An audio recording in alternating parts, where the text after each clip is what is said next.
So, ladies and gentlemen, welcome back to the JD Photo Podcast.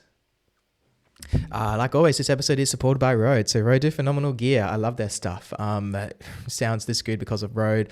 They've provided support in a lot of different ways. So yeah, they have a great customer service team as well if you are going to go down and start getting their gear. But without talking about Rode too much, let's get straight into it. So Natasha from Dawn Photography is a family photographer who specialises in newborns and babies. She loves babies. Babies are her favourite. So she's going to build an entire career around doing these incredible newborn sets and yeah, just creating really amazing and interesting work in that space. She's been in the industry for 13 years and across that time has had a lot of organic content that's come out onto various social media platforms, and she's found a lot of success. I think she's sitting at about 250,000 followers on Instagram, which is just phenomenal. I don't know how you do it, how you stay sane across all the people and followers, and yeah, it's really exciting though. So we're going to hear a lot about how Natasha got to that point, how she has structured her content, which is mostly centered around the organic side. So it's going to be really interesting to hear her thoughts there. And we're also going to talk about what she tries to achieve in the newborn space and the reason she ended up pursuing that career in photography. So without further chatting, we have a few viewers in. Just give us a thumbs up so I know you guys are in there. Let me know who's watching and where you guys are from. And Natasha, do you want to introduce yourself and let us know when you first picked up a camera? Thank you. And thank you for having me. No, my pleasure. Oh, goodness. When I first picked up a camera, look, I have been doing photography for a really long time. Like, I was one of those crazy people that just knew what they were going to do when they were little. So I couldn't even tell you exactly when, but when I was 18 is when I officially registered the business. Wow. And yeah. So crazy. I think we were on a similar trajectory then, Natasha. So I registered my first business, virtual photography. It was an event photography company when I was 18. I started it with my good friend and we went to parties and photographed various parties. A lot of hood parties back then. So a lot of the parties I ended up going to just used to get shut down. We used to get paid like $50 for the night kind of thing. And then I think I shot a wedding. I think I charged them $200 for the wedding for an 8-hour day. Did all the editing and post-production. It's funny looking back, isn't different it? All times, the things that we did. yeah. I'm 28 now. Now I'm a full-time photographer, and it's just crazy to see how that's changed over the period of time. I started off at about 14 though. So 14 was when I first really picked up a camera. It was high school media. We were doing videography back then using Sony Final Cut, I believe, or Sony Vegas, something like that, and editing together horror films and whatnot. What we were doing back then. So not a horror person. different No, different times. Funny? Similar kind of thing. I think I was 14 or 15 when my mum she met somebody she worked with who was a wedding photographer, and I went along as a second shooter. And I'm fairly certain that he just did it just to have this, to have me along. He didn't use any other photos. They probably would have been absolute rubbish anyway. I had a old, I say old now, but it was a relatively new Lumix camera that I had stolen off my dad that I didn't know how to use. And it was funny. It's funny looking back at all the things that you did to get to where you are today. Like, I wouldn't change anything, but no. Oh my goodness. It's a long road, isn't it? I don't think a lot of people appreciate how difficult like the photography industry is to break into, because I think so many people do it as a passion, right? And when you have that kind of saturated market coming into it, it can be really difficult, and it's a long road. So like when did you kind of find your footing, Natasha? Like, how did that look like? Look, I think that you're always still looking, like you're always still wanting to be creative and do things out of what you do every day as a photographer, because we are very creative, and if that makes sense. I started out in weddings, and it took me a good few years to realize that weddings were not my thing, and I really enjoyed families, and then I really enjoyed newborn photos. And that took a long time. I even went into newborn photography and decided it wasn't for me, and then went back to newborn photography. So it's just taken a long time of getting comfortable. And newborn photography is a different type of photography. It's not just the camera and camera settings. It's about the experience. It's about making people feel comfortable. It's about making people feel, to this absolute comfortable point where they just pass a baby over to you. it's really crazy, and it's more than just taking photos. It's definitely a whole different thing. And it took me a really long time to realize that I was actually good at it and that I could make a full-time career out of it. And I have been full-time for just over 8 years now, going on to 9 years of full-time Wow, photography. that's a long time. It's crazy, yeah. Well, But congratulations, Natasha. That's a great achievement. It's not easy to get to where you are and to be doing it full time. I think my biggest question, Natasha, is what's that extra element that you do? We got Antonia Pixin. What's up, man? Thanks for jumping in, bro. It's good to have you in here. I'm definitely following what you do a lot of the time. I'm sure Natasha is as well. It's awesome to have you in the chat. Tash, so tell me more about like what that is. What's that extra element? So obviously the photography is a big part of it, but what does it mean to you? What do you try and provide your clients? Kind of talk around that a little bit. so I know the pain meds are no. The antibiotics. my antibiotics. Oh, guys, I've had a rough 24 hours. Show the hand. So... Show the hand. Oh, yeah, look, my dog didn't mean it, but he did give me some nibbles because I had to save him from a dog seat. So, yeah, forgive me. I'm so exhausted. But special thing, look, to be honest, it's the stuff that I do in person. It's not the stuff that's on online necessarily. It's the creating this experience in person. It's and like I said, it's taken a long time to realize that I'm actually good at newborn photography. And a lot of people, they don't want to say that kind of stuff because they get all don't want to be all, high and mighty about themselves. But I love newborn photography, and I'm so proud of how far I have come. And especially this year, I've had quite a hard year. So I pride myself on this overall experience that people have when they step into my studio, and being able to connect with all of my clients and really figure out what they want. And all my sets that I do, they are individual and they're designed for my clients, and it is a lot of work, and it's a lot of taking time to actually talk to them and gauge something that'll work. And it's a lot of trust in them, in me. Like they need to trust me to put together something, and a lot of the time they don't fully know what they want, and I've got to kind of gauge it and then deliver something beautiful. So my newborn sets, different flowers and colors, and the way that I structure the session can change depending on the client. So that's probably the biggest thing. It's just that the big word experience of coming in. It's the real life things that happen within my space. That's beautiful. So what you're trying to do is you're trying to find out what the client is looking for, build a relationship with them, and then provide them a service that they actually want. You're not trying to impose something on them. You're trying to meet them where they are and actually give them something that they value and they appreciate. And that's allowed you to kind of provide something that people appreciate and keep coming back to you for. I remember before we started streaming, you were saying how people come back to you every year for Christmas photos, on your new sets, which is such a privilege. How awesome is that you are actually able to build relationships with your clients and have them come back because they appreciate and value what you do so much.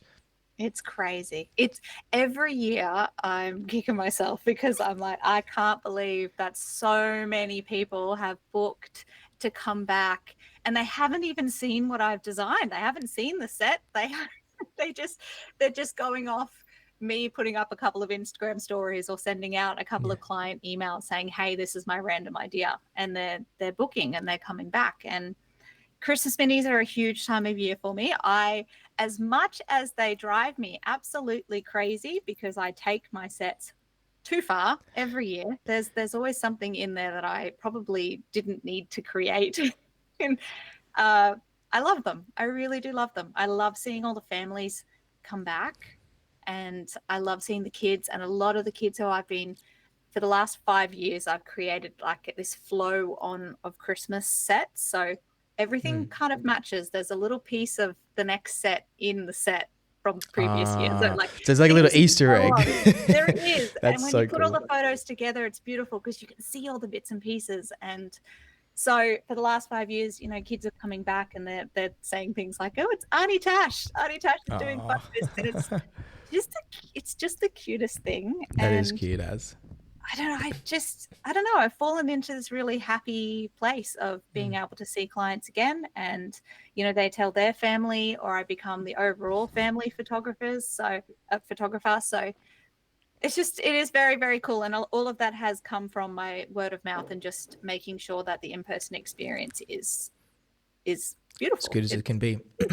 Exactly. Yeah. Yeah, I think a lot of people that I've been speaking to have a very similar mindset to you, Natasha, where it's always about, yes, it's about the photos that you provide, but it's about that experience you provide as well, right? It's about how do you make your clients feel, how do you build relationships with them, and then finding people that relate with you, right? And that are drawn to who you are as a person. And obviously you've done that really well through your organic content. So you're super based around kind of marketing yourself. I think, is that a safe word to use? Can we use the word marketing?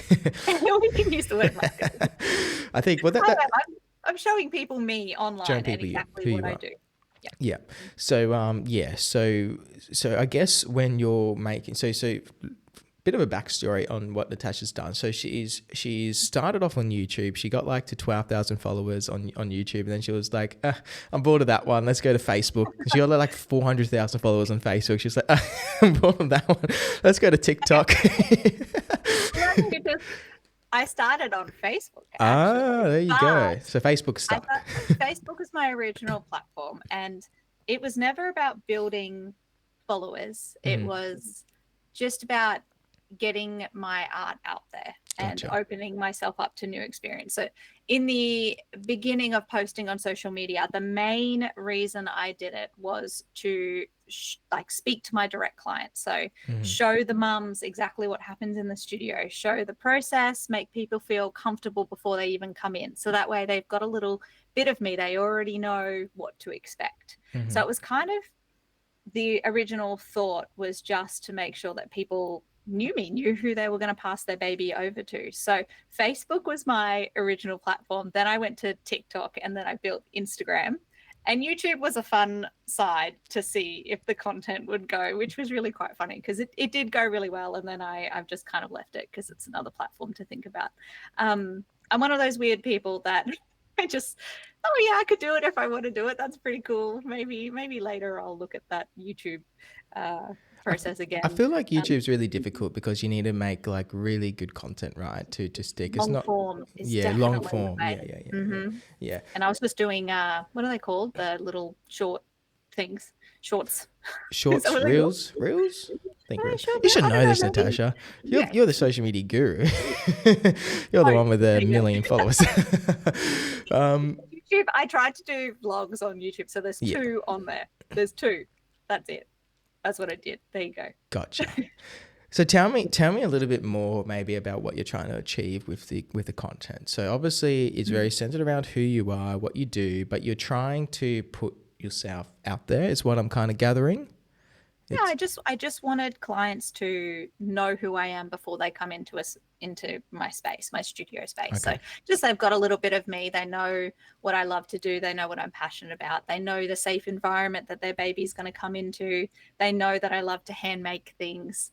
But it's also a really cool thing to look back on. It's cool to document all of the creative sets. It's amazing to relive some of the awesome sessions that I have shot and some of the memories that come back, and it's just a beautiful, it's just an online portfolio. It's documenting things in video form, and video, you can't really hide in video. Video is what it is when I post my things, and that's why I did live videos for a long time on Facebook, which was how I originally got the confidence to start all of this in the first place. Okay, sure. So it was just putting yourself out there constantly, and that's kind of and that's all you've done. You haven't done any paid marketing. You haven't done anything else. You've just done this organic content, and you've got like all of these people kind of wanting to buy from you, which is pretty cool. It's pretty cool, eh? Yeah.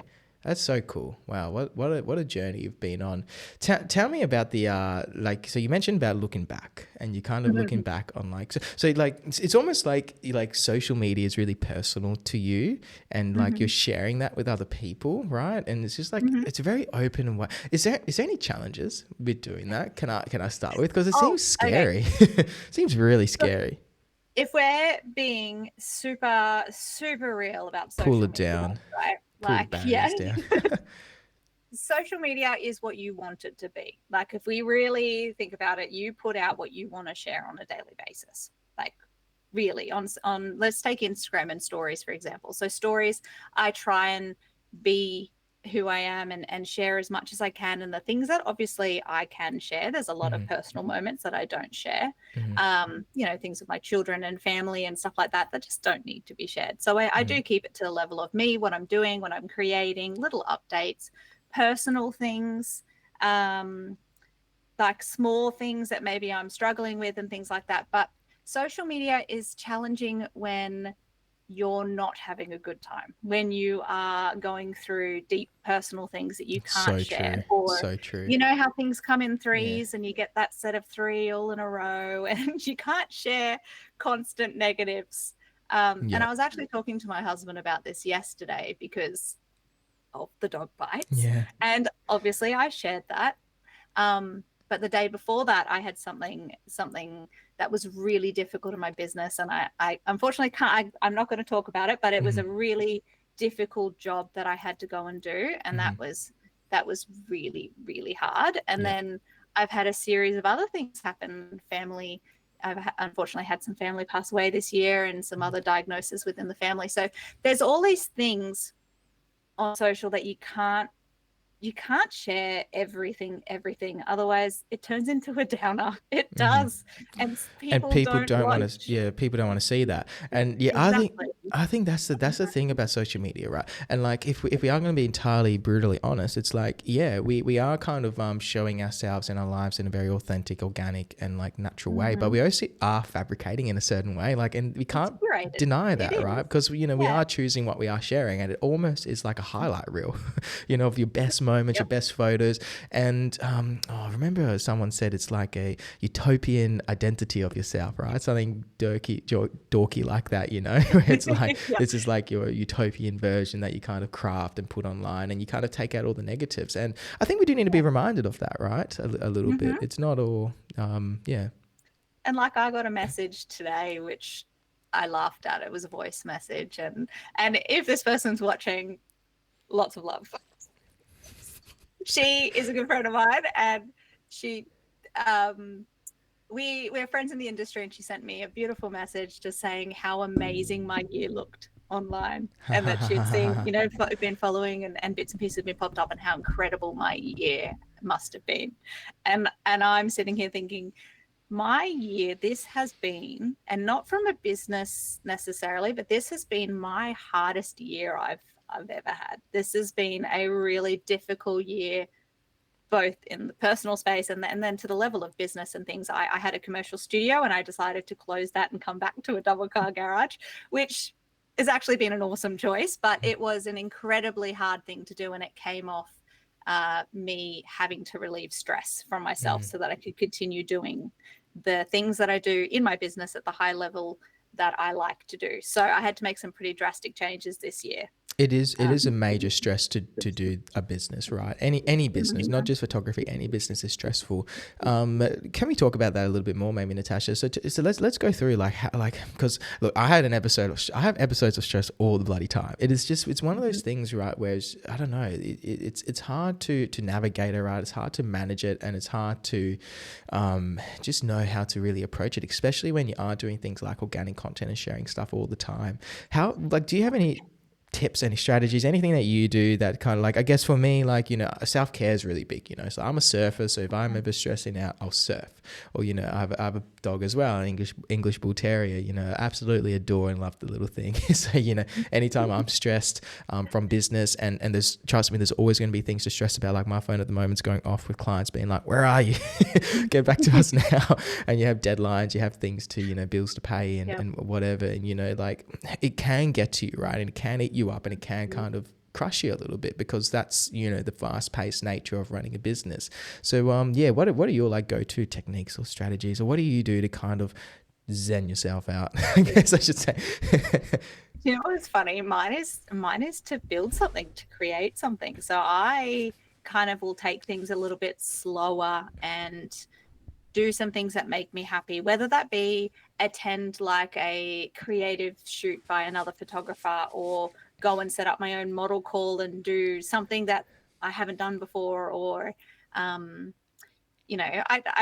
I do things like hang out with my dogs on the couch for 4 hours straight and not talk to anybody. That's always a good one. But mine is to create. Like, I love making little love baby creating. headbands, Yeah. and I can sit and play with teeny tiny little So cute. Yeah. dried flowers for hours. Yeah. And I know it's creative because my creative outlet is it's a creative outlet. But I just love to build But things. you obviously love it. You obviously love it, and it kind of ties in on itself. Like, that's awesome. Like, you got that therapeutic release, but it also kind of does tie back into what you do, which is really amazing. I'm guessing the newborn space is a lot more therapeutic and relaxing than the wedding space then. Look, babies definitely, they have the challenges, but I've built my business to the point where I really do have, like, all my clients are my ideal clients. Yeah. I'm drawing in the right people that we fit. Like, it's a good fit, and that has come off social media and me showing people who I am as a person. So I'm drawing in really beautiful clients, and I'm forever grateful. Obviously, in all businesses, and especially as photographers, we get people who don't mesh, and that is just something, a part of doing what we do. And I definitely do have that there, here and there, but I really am in this really lucky time that I got a lot of amazing clients. So and they trust me to create things. So that's kind of my thing, is I'll go and make something, or it all comes back to what I do every day, which is I built that for myself, which is good. So so the transition out of the commercial space and into the home space, so tell me a little bit more about that. How was that little journey that you just kind of gone on and come into this new area that you're in? So look, it was a very sudden decision. It was not a thought out plan. It was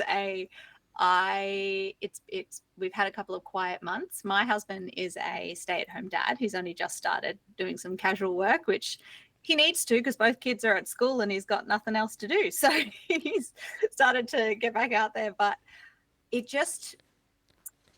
having a commercial space and not being in there as much as I wanted to be became a little bit difficult. Like, when you have quiet periods and you're only in the commercial room for 2 days out of the week or 3 days out of the week, I went from working 6 days a week down to maybe 3, and that's not from having lack of clients. That's from just changing what I've been doing over time and allowing more time for creative things. And I just kind of felt like I wasn't using a commercial space to its full potential. I only really need it when I do things like Christmas. That's definitely a big feel. But my grandmother passed away, and it was definitely a bit of a shock. And I decided to relieve stress. And one of those things where I was like, I'm closing my studio. I'm going to go home. I'm just going to close it all up. And it was a very quick process. I think over a week it just worked out with my the real estate at the time and the owner, and he was amazing, and it just happened, and it was a very snap decision that I just went with it. And usually those snap decisions can work out to be incredible things. I'm really sorry to hear, Natasha. I had my grandfather pass away in February this year, and that was a big change for me. Funny enough, I've actually opened up a little space as well in a home. So I've kind of had some big kind of jump changes, and seeing where that's going to go. I haven't started utilizing it to the full extent yet, but I think the main thing that I'm trying to do is work out a way to do what you've done, Natasha, which is, find the clients that I love, work with people that I really want to work with, and do something that's not burning me out. Because I think that's where I see like a lot of people go wrong is they take on maybe just too many different things and too much work, right? And then they end up kind of, running themselves into the ground. And for the longevity of being a photographer, it's really hard to do that. And for like anyone watching at the moment, for anyone kind of being like, if I'm going to get into the photography industry, like what do I do? I think like for me personally, it's like find ways to not burn out, because that's like the main reason why I see photographers stop doing photography is they burn out. I'm not They sure if do. you've had a similar experience with people you've worked with. I think that when we reach this goal of becoming full-time, or by doing what we do every day consistently, we forget about why we love Oh, doing it's what we so do, true. So and true. we forget like the creative things, or the little joys we used to get from learning something new, or going to a new location, or the sun hitting a particular tree just right and the light's beautiful. Like we forget. And I think it's important to remember. It's It's so to look true. back and to like I'm going to go hang out with a bunch of photographers who I watch online, and they're doing a creative shoot. I'm going to do that next week. I'm going to Oh, go sweet. whole new style of photography for Yeah. me. I'm going to go hang out with them. I don't have to put it on social media if I don't want to. It's for me. Yeah. That's something that I do. I'll go and meet people, or I knew one of the big things that was a challenge for me in the last couple of years is that I wasn't talking to anybody. I was just online. I was talking to lots of people, but I wasn't talking to anybody. You're a So bit disconnected in the most for connective me, world. yeah, Yeah. I stepped out of the photography community, and I went to women in business events and met Ah. people that way. So it doesn't have to be photography related to help you, if that makes sense. Like You've hit the nail on the head. I think the few different things. The first one is like, where's your goalpost, right? Like because we're all guilty of that, right? Where you set a goalpost, like your full time was your one. You get to the full time point, and then at the then studio. then the studio, and then all of a sudden there's another goalpost, and you just like, when's the end goal? I had a really fantastic conversation with two incredible photographers. Charlie Octavia was saying how exactly that. It's like, where is the goalpost? Like, what's your end goal? What are you trying to achieve from your photography? Because you can get stuck in that rat race and never be satisfied with where you're trying to end up being. And I think, yeah, you need to kind of really hone in on that, because I'm guilty of that, especially at the moment. And it's really awesome we're having this conversation, because I'm kind of going through that right now. It's like, where's my goalpost? Because I keep hitting these goals. It was getting to the full time, then it was getting the studio up, then it was getting the weddings every weekend, then it was doing photo and video. But there's always something more, and you can never be, if you're never satisfied and you're never reaching a point where you can actually relax, then you're just going to end up burning out, and that's not good for your longevity. I think your goal should be long-term success, and success should be self-fulfillment, financial success, all of it. And you do that through pacing yourself, right? I think you're probably relating a little bit, given you're you're on I the remember. hamster's wheel as well. Kind of. I just remember once somebody saying, "What's your 5-year plan?" Mm. And I was like, "Well, I'm in my commercial studio and I'm working full time." But what do you mean 5-year plan? What do you mean? Because I'm okay. And they were really like, "No, you should have like your plan. What's next? What's bigger and bigger and better?" And I was like, I'm okay. I'm happy to sit. Wow. I'm comfortable. And I thought that the commercial studio was my marker, I've Yeah. done it. I could be comfortable and happy. And I had 7 years of commercial. And then I was like, no, I'm going to go home. And do you know what? That's cool. That's cool that But I that's a have the great ability. transition, I think. So like those transitions, I think they're like healthy transitions, right? Like, because you always want change. I think yeah, I think I can get stuck personally with let's say, like if like month to month, like I just set these crazy unrealistic goals, and I'm just trying to hit them, and I'm always just like stretching and trying to pull myself to it. And yeah, I don't know, I get stuck in that quite often. I think I'm very guilty of that, just never kind of being satisfied with what I've achieved and where I've gotten. But you seem to be a lot better at that, Natasha. You kind of like reflect, and you're like, you know what, I'm which is awesome. That's that's such a great mindset to have. It's like, actually reflect on what you've done and what you've achieved, and be satisfied and happy with it. I mean, Just my main thing when I decided I wanted to work for myself was that I would work for myself. So that comes with the ability to yeah, make wow, yeah, changes. It comes with the ability to be like, nah, screw the studio. I'm going to go home and work out of a garage. Do Like, what's good for yourself, eh? that's all I wanted to do. Was I worked a government job for 3 years. That's the only full-time job I've ever had in my life. And no, it wasn't me. So I said I'm going to work for myself, and that's what I do. So at the end of the day, I am happy as long as I can pay my mortgage and pay my Jeep. So my Jeep makes me happy, and buy my sausage dogs and my kids What colour's the food. Jeep? We're good. I love my Jeep. What colour? What colour is it? Oh, it's green. Oh, you got a green one. Oh. I have a green Jeep. Okay, I can see that some was green in the my- background, wearing green as well. Green Mike. Okay, I see a bit of a I love green. So Christmas. I'm content. I don't know. I do have things that I would love to do. Like I've recently, over the last, I think it's 18 months, I've realized that I love teaching and I love talking to other photographers, and I love doing the newborn photography. And I recently found out that I enjoy public speaking, not very good at it, but I enjoy it. And I was invited to New Zealand to speak, and that was incredible. And I've met some really amazing people. Mike and oh, you Josh. met Mike, and Josh, yeah. We've hung out. I went to Mike's photography camp, and I was Oh, a teacher cool. there. Yeah.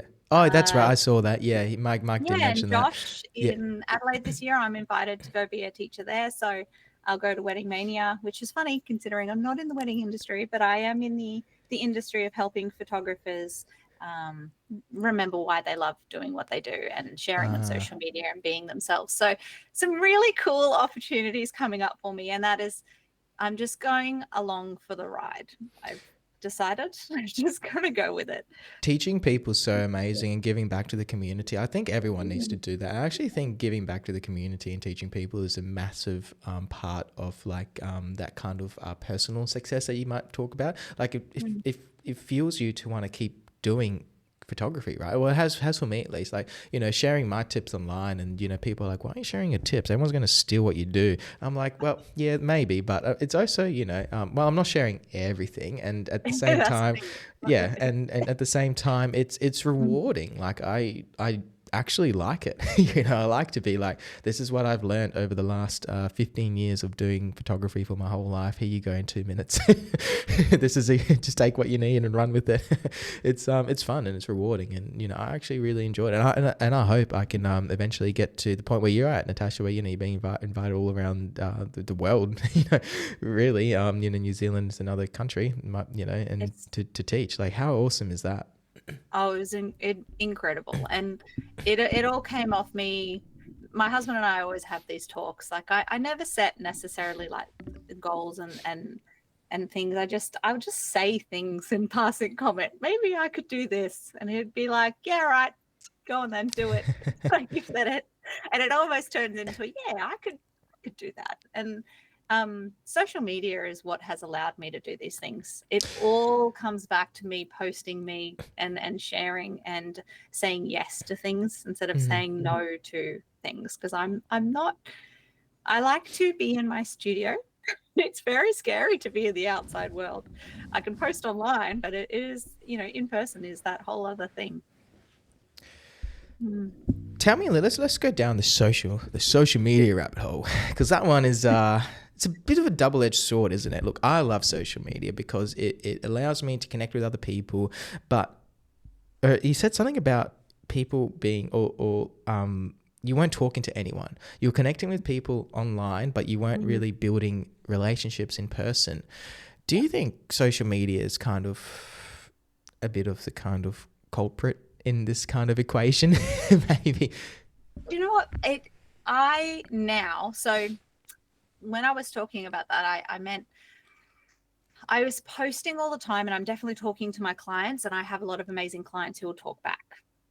But I wasn't connecting with anybody where I could go and catch up or go and meet somebody in person and sit down and have a talk. Or like I reached out to Mike Jeffries, like I reached out and we started a conversation, and now we're great friends. And that's because I reached out. So I think social media, it's fantastic and you connect with people, but you need to actually then connect with them. Yeah, So yeah, yeah. sending that message and saying, hey, or I love your work, or you've inspired me, or actually saying stuff, that's the connection, instead of just being there.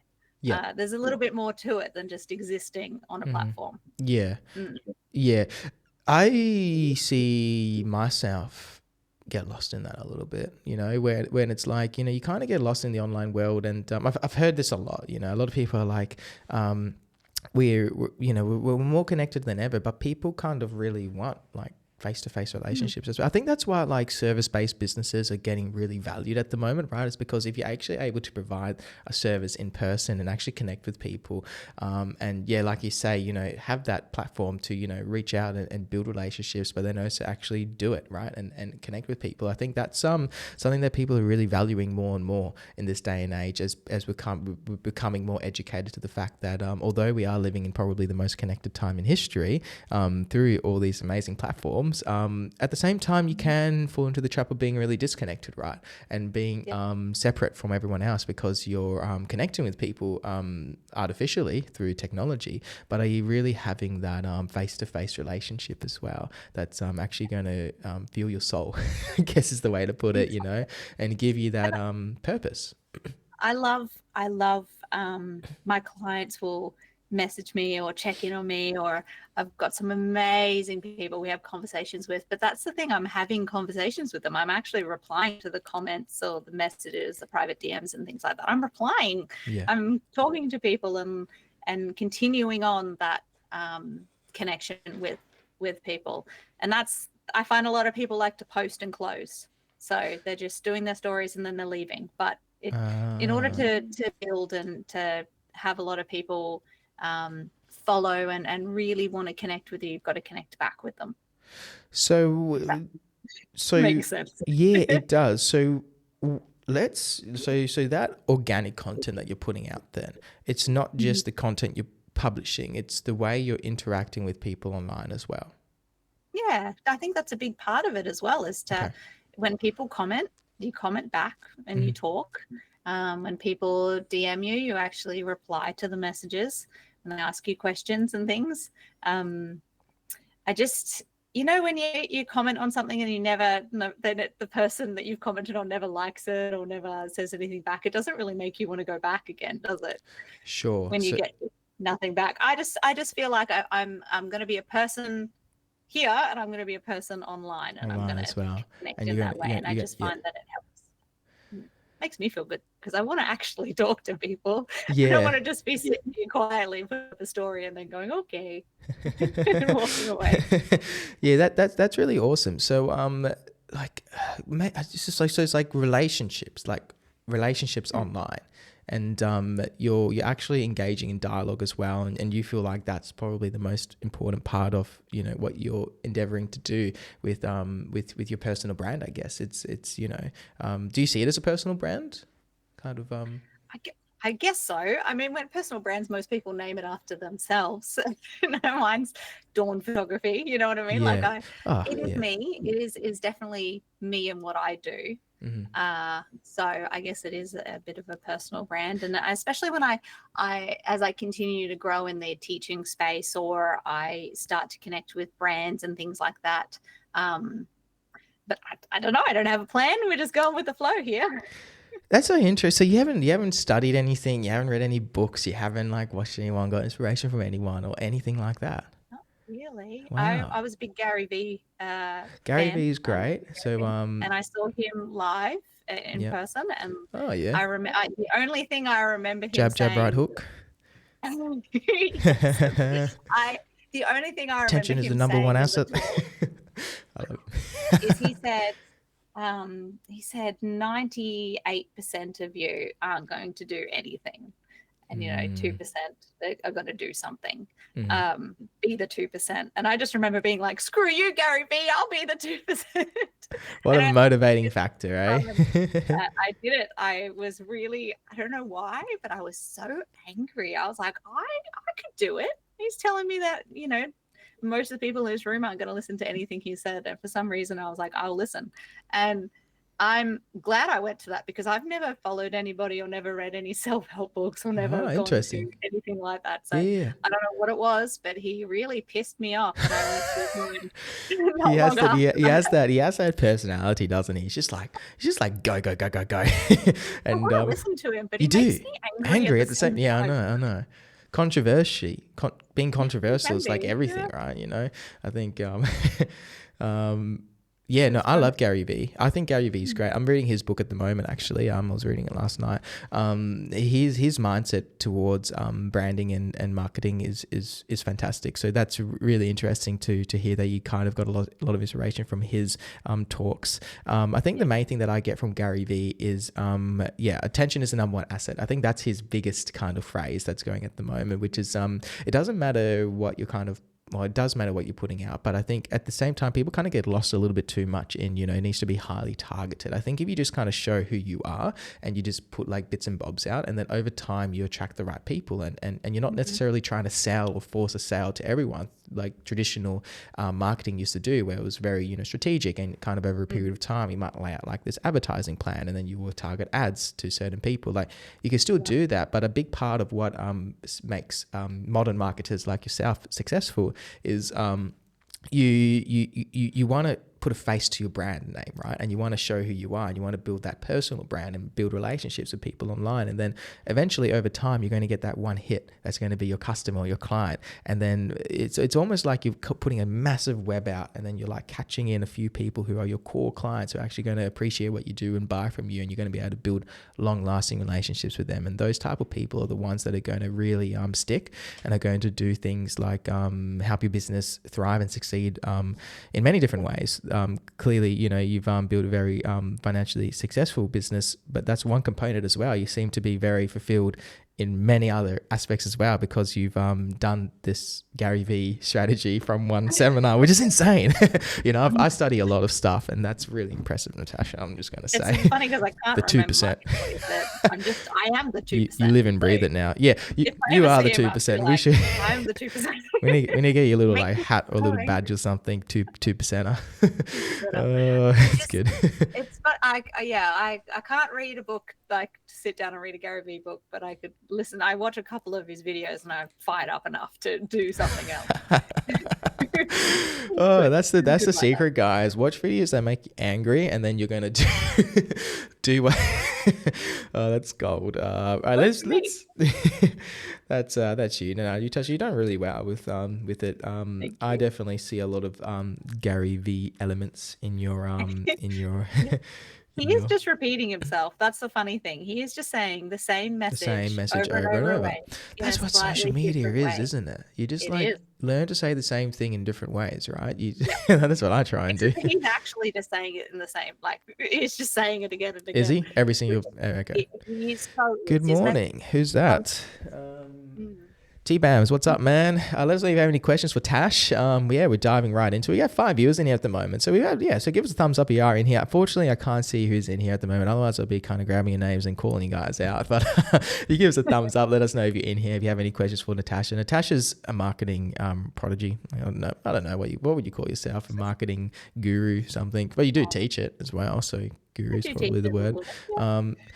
She's bloody good at it.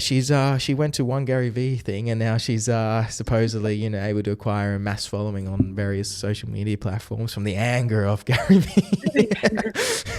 Over 10 years, I think I briefly mentioned it takes 10 years to become that overnight success. So I love that phrase. Just repeat that one more time for everyone. It takes 10 years to become an overnight success. Yeah, it certainly does. What's up, Hannah? Thanks for jumping in. It definitely does. Like that's the thing. It's like people kind of see a little glimpse. Like if you visit someone's profile, you might scroll for a couple of minutes, a few seconds, even the 3-second attention span, and you're literally getting a glimpse, and you might be like, wow, 200,000 followers, all these likes, all these amazing photos. You don't actually understand the effort and the time that was put into actually getting to that point, right? Yeah. And for someone like Natasha, it's 13 years. Like, wow, you know, Like if you 13. scroll Instagram, oh my goodness. Oh my goodness. The videos and the things I started out with, they weren't even full ratio of Instagram. Like they're just not right. Nothing's People right. people used to call me a robot or an AI or a deep fake or something because I used to speak so robotically because I wasn't very natural. I was nervous in front of the camera, and Talking to a camera isn't it's natural, not and natural. So it just difficult. isn't, and it takes a skill to pretend that it is, which is what we're doing. We're pretending Yeah. that it's normal, and it is really, really a difficult thing, and it's definitely a skill that I've gotten better at and better at just the more that I've done it. And I Yeah, me still get too. weirded out when I even start a video in front of my husband. Like I can't do it. I'm like, don't look at me. The same. And he's My like, you fiance. know, I'm watching that. Yeah. And she's like, my fiance, I see every single video. I'm like, camera in front, I can't do it. It's a performance. It is a little bit of a performance, I have to say. It But can it's, be a little bit, and yeah, I do yeah. say to a lot of people, I'm actually too busy to fake it. So my Instagram stories, like that's what you get in the moment. I'm up, I'm talking.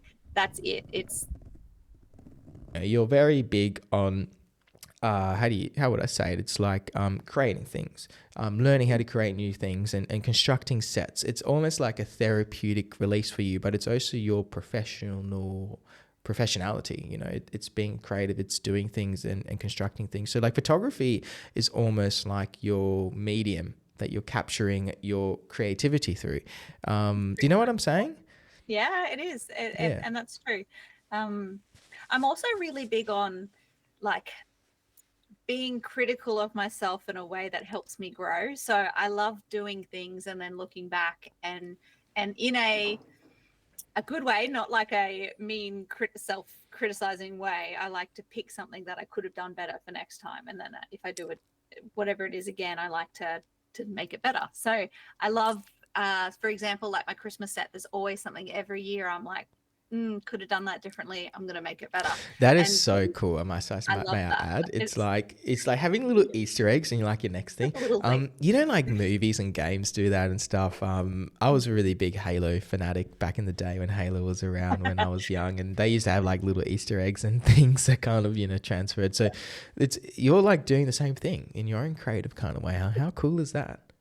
And I'm really like, it's amazing. I've got a husband who is so supportive. It's crazy. And he knows how I'm thinking as well. And he knows, I talk to him about these things and we just have general conversations. Like it could be about an arrangement I did with a bunch of leaves and I wasn't happy about how I had arranged them. Like he'll talk about that with me. And it's really cool to have somebody that I can just say my random crap to, like the decorations on the tree not being the shade of green that I wanted, like it's stupid mundane things that are so important to me. It's that important I to you know though because you're a creative. Yeah, I'm this. Yeah, and yeah. so I'm pretty lucky, and having like my mom and my sister, they listen to my bullshit all the time about Christmas minis and coming up with my ideas, and then me video calling them going, do you think that 4 little houses is enough or should it be 5? It's funny though, right? When like in the moment, like it's everything because I do the same. I'm like, I'm like looking at the photos and I'm like, should it be a little bit more yellow here? Sliding the slider and stuff, and I'm like freaking out about it. And then it's funny that you say that because I don't do that with editing and colors and things like that. If I haven't got what I want in real life, yeah, then that's what it is. Like I don't change it, and you're about the in-person. I'm really caught up on that, and the editing side is something that I don't spend that much on. And there's no wrong in what you're doing. I think there's two types of photographers, right? There's the type of photographer who's like, the bucket A, which is like your dorky, geeky kind of me. I love the gear. I love the editing. I've been on the computers my whole life. I could be in Photoshop and, if you take a photo and you have like a annoying Christmas set in the background you don't like taking up half the frame, I could Photoshop that out. Like I got these wizardy tech skills that I've accumulated over I'm 28, 14 years of doing Photoshop. And then there's the other part, there's the photographers who are like the purists. I call you guys the purists because, you're like, you see something, you build something, you make something like the documentary, and then you capture it and you don't even edit, and you just like have this amazing work. And I kind of envy that a little bit because a lot of my work, like, we're exposure masking, we're editing. I do a lot of artificial enhancements to bring my photos to where I want them to be. And neither are wrong. Neither are wrong. And I think there's both, perks to the way you do things. But I really appreciate that type of photography, which is like you take the image and then that's the image. You know what I mean? It's like, yeah, like how awesome is that you can, like summarize a scene. I used to watch a lot of landscape photographers do that, where they'll like go to us and they'll take a photo and they wouldn't edit it, and the photo would just be like phenomenal. And yeah. And I just love that. I think I did start out in film photography as well, where there was no second chances. Yeah. And learned the really big hard way on how terrible I was at all the settings and things. So, but I fell in love with just being able to capture what was in front. So if a client came in and they saw their baby in the particular pose, that's what they were going to get at the end. Mm-hmm. Or if they watched me make a basket, that's the basket that they ended up with. Like I loved and I love that. I just love it being real all the way through. Yeah. But in saying that, I would love to be able to look at my Christmas set and be like, oh, I could edit all those lights in if I want to, but I just can't do it. Instead, I'm going to layer another 10 lots of wired lights and turn on 15 battery packs before I shoot. Like, I just can't do it. It just has to be this element of realness to make me happy and be like, I did that. I made that. That's my set. I can do a video on that. You could walk in and you'll see what it's going to look like.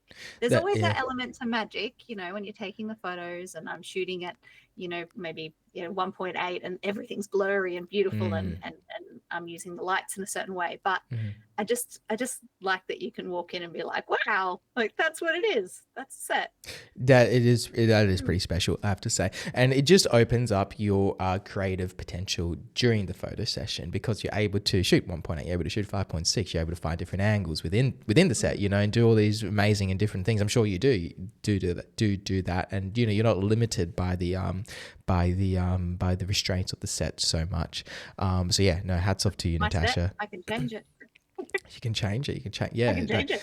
And I can change lighting. That's why I like studio. I do fall in love with studio because I am in more control.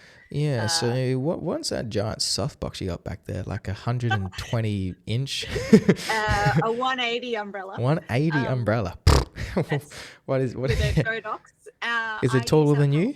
Can you go stand next to it for us so we can get a little size comparison? Go on. It's huge, and then that on that side, that's a big light box as well. That's a what do you call it? A lasso light, a lasso box thing. Lasso highlight or something. We might not be able to see it on the Instagram screen. It's kind of cut into this little square. Yeah. We can see that big one right behind you. It's huge. I've never seen a softbox so big before. Like, it's pretty big. Yeah. So we can have that really beautiful diffused light across a baby, rather than anything being harsh. And what have you got in there? You got a 600 watt flash, it looks like, or something like that? Yeah, it is. It's a Godox 600. 8600. Yeah. I've got two. Yep, they're great. I got two of those as well. I love the Godox system. The bloody triggers are flimsy though. I have 4 going at the moment. They just break on me all the time. I just buy a new one. I'm like, have a whole stack, half are broken, half are working. No, I love them. I love Godox as well. Studio, I pretty much only shoot 35 Godox. mils. Sorry, Godox. You guys are the best. I'm trying to get sponsored by Godox. Hi, Godox. Nah, they are really good. The 600s are great. What are you shooting at, like, what, in that big softbox, like 164 power in a studio setting, something like that? When the 600, usually, about that. Yep. And it just depends. I mean, I change it depending on what I'm doing. But the thing is, with newborn photos, it's one light. It's basically one setting. It doesn't change. Yeah. So I've found my setting and I found my lighting and I found my color balance, and it's that's how I keep my newborn work consistent. So and then your creative outlet is your building, your super fun kind of construction. Yeah, how cute. Yeah, that's awesome.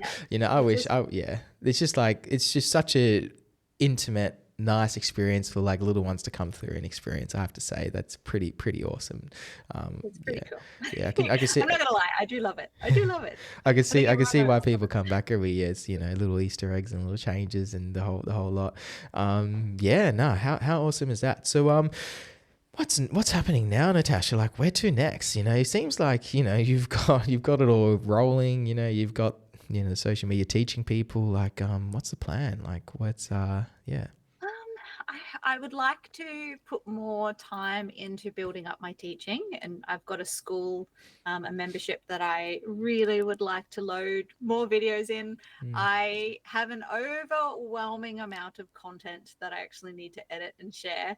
I have this bit of a thing. Everything is content, so I film everything, and I've got so much to put out. You edit it yourself? Yeah, Whoa. I put it all together and share, and How many hours are you doing a week? I don't have like a strategy on like I don't pre-plan in any of my content.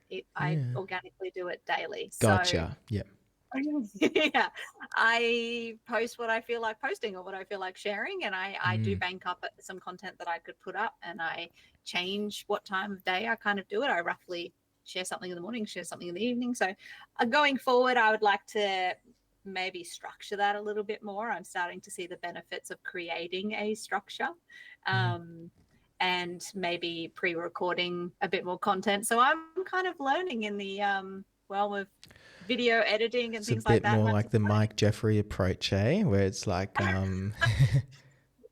except for with like tiny babies and sitting Oh gosh, yeah. Hey, I've started doing all the GoPro on my head. That's what I do now. I just wear a GoPro on my head to every single wedding I go to. I film everything, and it is an enormous amount of content. I don't edit it myself because I get overwhelmed. Actually, I never posted any content to my Instagram because I get anxiety putting content up online. I can't do it.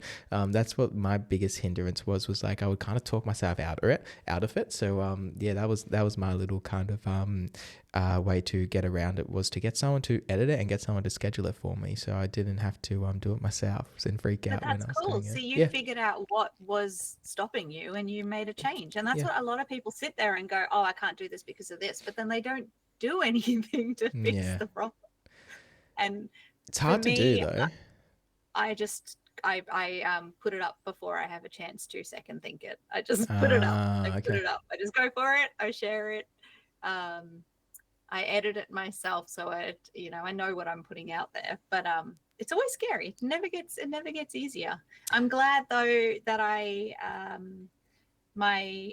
think it was one of my sisters. I'm the eldest of 5 children and there's one brother. So one of my sisters said to me that no one over 30 should be on TikTok, which is why I got really angry. TikTok was mostly people 30 years old, isn't it? Like, no, you're too old for TikTok. And that made me angry. I think I must be angry at people. Maybe that's something. Don't tell me I can't do something. And I, started posting. Thanks for the love back to you guys. TikTok. So look, you just got to go for it. If you know what you want to do and you want to share, then you go for it and you share it. So I think that's my thing. Don't overthink it. I don't give myself a chance to. And that's actually good advice, I have to say, is because you can talk yourself out of doing stuff just through that anxiety, and then it's never gets done. Peter McKinnon has a little phrase. He goes, it's better done than good. So just get it done, just get it out, and then over time it'll get better. It'll get good over time. And you naturally improve, and it's great. And you pick up on those things that you need to improve and get better, and then by the end of it, you're sharing content that's just... That's right. It's never going to be perfect the first time. It's never going to be perfect. Perfection doesn't exist, does it? You're always going to have to improve. You're always going to have to learn, which is something that Natasha does really well. She's a lifelong learner. She's always trying to improve her sets and to do things differently and to kind of improve on what she did last year and, bring things across and just constantly analyze it and how can she make it better. And I think that's what being a true creative is. It's being that lifelong learner and never stop kind of working out ways you can do things slightly differently, really, or improving it, or just, enhancing the creative element behind it. And I think, that is right, Aladdin. Thanks for jumping in, Aladdin, by the way. And what's up to you? Let us know where you're from, where you're watching from, and if you have any questions for Tash. Yeah, so I don't know. So like that's definitely what I do. Like when I teach people, the one thing I say is just keep an open mind. Like always keep an open mind. Never be closed-minded. Like your way and my way of doing things is never going to be the best way. There's always going to be new things to learn. There's always going to be ways to improve. There's going to be trends that are changing. The social situation you're in and whatever. Like there's always going to be things as a creative that you're going to need to implement and change and adapt over time. And I think if you have that mindset, you can't go wrong with being a creative, because you're always just going to find your little things that you're going to improve and change. And then eventually you're going to get to a point where people are going to relate with it and be really, and I guess another part to that's listening to feedback, right? Yeah. And do you know that it didn't happen overnight that I could have this skill of self-criticizing myself in a healthy way, criticism in a healthy way, we call it. That definitely didn't happen overnight. I did spend a long time, not doing that and being quite negative on myself. And if I didn't get the shot, or if I didn't design the flower basket how I wanted and things like that, I was very, I was mean to my past self. Like and it took a long time, and it just took a lot of thinking about it in a different way, going, no, this is what I want to do. So I can't be like that. I can't be like that because I'm never going to grow. So it's definitely not an overnight thing, but it just comes with practice, and it just comes with accepting and going with it. And I don't know about you, but I'm sick of stressing about everything. So it's just easier if I just it's okay. Just go with the flow. Don't stress. Less stress. Less stress is good. I mean, I don't like, I mean, there's a lot going on in this world. So there is. And you can kind of get caught up in it all, can't you? And I agree. We got Daniel in from Nigeria, who's a photographer and cinematographer. So thanks for jumping in, bud, and for contributing and giving us some love and some thumbs up. I really appreciate you jumping in, mate, and watching. We're about to wrap up. We're at the hour and 10-minute mark, Natasha. How did that go? I'm good. Kind of flew by. I've had a really great time. It's been really fun for me to chat with you. Before we wrap up, does anyone have any questions who's in here at the moment for Tash? Or Tash, do you have any kind of like final remarks that you want to kind of add in? Like if people want to like find out about your course or about what you do, like where can they go? How can they subscribe to your content, like all that kind of stuff? Where can they find you? Well, Instagram is the best place to find me, which is just dawnphotography.com.au. And then following my stories and things like that, I post all of my little school things, or if I'm teaching things and stuff like that, that is the best place to keep up, or ask me questions if you want to ask questions. Facebook would be the next place. I am on TikTok. I exist there, but I do not post there. So it's just there.